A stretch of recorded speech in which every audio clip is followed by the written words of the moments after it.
സൗദിയിൽ പ്രാദേശിക ആസ്ഥാനം സ്ഥാപിക്കാൻ ഇതുവരെ 350-ലധികം അന്താരാഷ്ട്ര കമ്പനികൾക്ക് ലൈസൻസ് അനുവദിച്ചതായി നിക്ഷേപ മന്ത്രി വ്യക്തമാക്കി. വൈകാതെ കൂടുതൽ ബഹുരാഷ്ട്ര കമ്പനികൾ സൗദിയിൽ ആസ്ഥാനം ആരംഭിക്കുമെന്നും മന്ത്രി കൂട്ടിച്ചേർത്തു.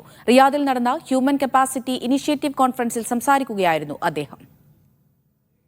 ഈ വർഷം ജനുവരി മുതൽ സൗദി അറേബ്യയിൽ പ്രാദേശിക ആസ്ഥാനമില്ലാത്ത ബഹുരാഷ്ട്ര കമ്പനികൾക്ക് സർക്കാർ കരാറുകൾ നൽകുന്നതിന് നിയന്ത്രണം ഏർപ്പെടുത്തുന്ന നിയമത്തിന് കഴിഞ്ഞ ഡിസംബറിൽ സൗദി മന്ത്രിസഭ അംഗീകാരം നൽകിയിരുന്നു.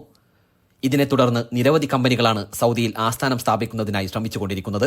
ഇതുവരെ 350-ലധികം അന്താരാഷ്ട്ര നിക്ഷേപകർക്ക് ലൈസൻസുകൾ അനുവദിച്ചതായി നിക്ഷേപ മന്ത്രി ഖാലിദ് അൽ ഫാലിഹ് പറഞ്ഞു. അവരിൽ ഭൂരിഭാഗവും റിയാദിലായിരിക്കും ആസ്ഥാനം സ്ഥാപിക്കുക. എന്നാൽ സമീപഭാവിയിൽ തന്നെ കൂടുതൽ നിക്ഷേപകർ തങ്ങളുടെ പ്രാദേശിക ആസ്ഥാനം സൗദിയിലേക്ക് മാറ്റുമെന്നും അദ്ദേഹം കൂട്ടിച്ചേർത്തു. റിയാദിൽ നടന്ന ഹ്യൂമൻ കപ്പാസിറ്റി ഇനീഷ്യേറ്റീവ് കോൺഫറൻസിൽ സംസാരിക്കുകയായിരുന്നു മന്ത്രി. ഇതുവരെ 30,000-ഓളം അന്താരാഷ്ട്ര നിക്ഷേപകർക്ക് ലൈസൻസുകൾ അനുവദിച്ചു. 2030 രാജ്യത്തിന്റെ സമ്പദ് വ്യവസ്ഥ മുമ്പുള്ളതിനേക്കാൾ ഇരട്ടിയാക്കി ഉയർത്തും.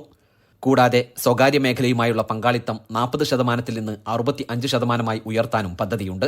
2030 പ്രാദേശിക സമ്പദ് വ്യവസ്ഥയിൽ $3 ട്രില്യണിലേറെ നിക്ഷേപങ്ങൾ നടത്തും.